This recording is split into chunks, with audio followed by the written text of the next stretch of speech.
حضرت امام جعفر صادق محمد الباقر سے روایت کرتے ہیں کہ بنی اسرائیل میں ایک دیندار شخص تھا جس کا معاملہ اللہ کے ساتھ اچھا تھا، اور اس کی ایک عورت تھی جو نہایت خوبصورت تھی، مگر کسی وجہ سے اس دیندار شخص کو اس پر بدگمانی ہو گئی تھی۔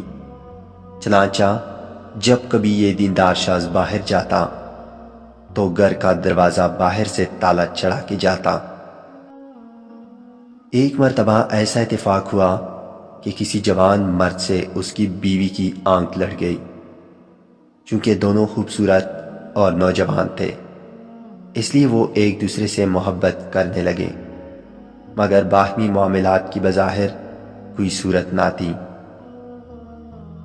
عورت نے کسی ذریعہ سے باہر کے تالے کی ایک کنجی بنوا لی اور اس نوجوان کو بھجوا دی، اور اس نوجوان کا اس عورت کے پاس اس کے شوہر کی عدم موجودگی میں آنا جانا شروع ہو گیا۔ رات اور دن میں جب کبھی اس کو موقع ملتا وہ دروازے کا تالا کھول کر اس کے پاس آ جاتا اور اس سے صحبت کر لیا کرتا تھا۔ عورت کے شوہر کو اس آمد و رفت کی عرض دراز تک خبر نہ ہوئی اور یہ سلسلہ جاری رہا۔ اس کا شوہر چونکہ ایک عابد و زاہد شخص تھا تو اس کو خود یہ احساس ہوا کہ اس کی عورت اس سے کچھ کنارہ کشی اختیار کرنے لگی ہے۔ چنانچہ اس نے اس حادثہ سے عورت کو مطلع کر دیا اور کہا کہ مجھے تجھ پر صرف اس وقت اطمینان ہو سکتا ہے جب تو اپنی عفت و عصمت پر حلف اٹھائے گی۔ عورت اس پر راضی ہو گئی اور کہنے لگی کہ جب آپ کا جی چاہے مجھ سے حلف لے لیجئے۔ جس شہر کا یہ واقعہ ہے اس شہر کے باہر ایک پہاڑ تھا اور اس کے قریب ایک نہر بہتی تھی۔ وہاں جا کر کوئی بنی اسرائیل جھوٹی قسم یا حلف اٹھاتا تو فوراً ہلاک ہو جاتا۔ میاں بیوی کے درمیان حلف کی بات چیت کے بعد اس کا آشنا اس کے پاس آیا تو اس نے اس سے اپنے شوہر کی بدگمانی اور پہاڑ پر مل کر قسم کھانے کا قصہ سنایا۔ یہ سن کر وہ نوجوان بہت گھبرایا اور پریشان ہوا کہ اب کیا کیا جائے۔ عورت نے اس کو تسلی دی اور کہا کہ گھبرانے کی کوئی بات نہیں، میں کچھ ایسی ترکیب کروں گی کہ سانپ بھی مر جائے اور لاٹھی بھی نہ ٹوٹے۔ فلاں وقت میں اپنے شوہر کے ساتھ قسم کھانے کے لیے اس پہاڑ پر جاؤں گی، لہٰذا تم بیس بدل کر اور سواری کا ایک گدا لے کر شہر کے باہر پاٹک پر کھڑے ہو جاؤ، اور جب ہم دونوں میاں بیوی کو آتا دیکھو تو گدے کو لے کر ہمارے قریب آ جانا۔ میں تمہارے گدے پر پہاڑ تک جانے کے لیے سوار ہوں گی، تو جلدی سے مجھے اٹھا کر گدے پر سوار کرا دینا۔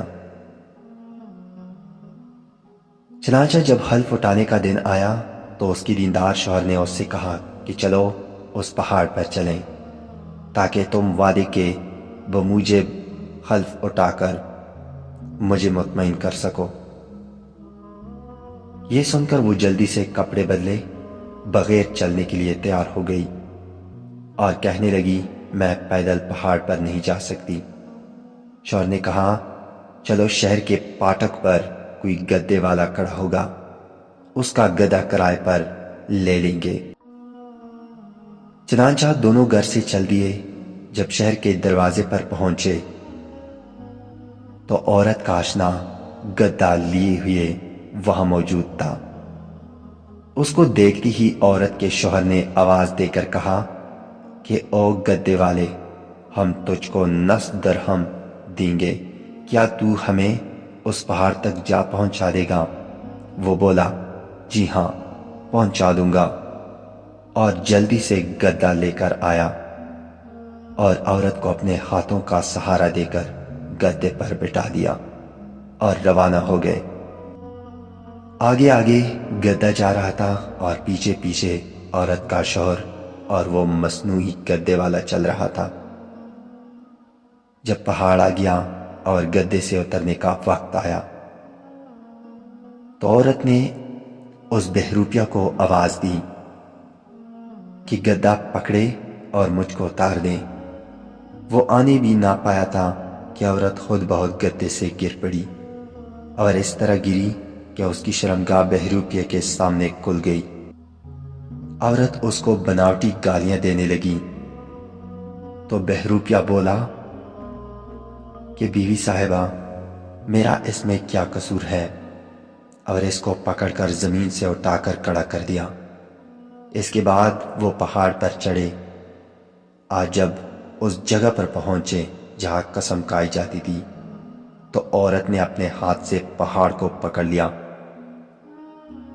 اور شوہر کی طرف مخاطب ہو کر قسم کھا کر کہنے لگی کہ جب سے تمہارا اور میرا ساتھ ہوا ہے تب سے آج تک مجھے سوائے آپ کے اور اس گدے والے کے کسی نے ہاتھ نہیں لگایا اور نہ دیکھا ہے، چونکہ یہ قسم ظاہر میں سچی تھی کہ سوائے اس شوہر اور بہروپیہ کے کسی تیسرے شخص نے نہ اس کو چھوا تھا اور نہ اس سے قربت کی تھی، مگر اللہ تو ہر چیز سے آگاہ تھا۔ چنانچہ وہ پہاڑ زور زور سے ہلنے لگا اور فوراً زمین کے اندر دنس گیا اور وہ عورت غرق ہوئی۔ بے شک عورتوں کا مکر بڑا عظیم ہے۔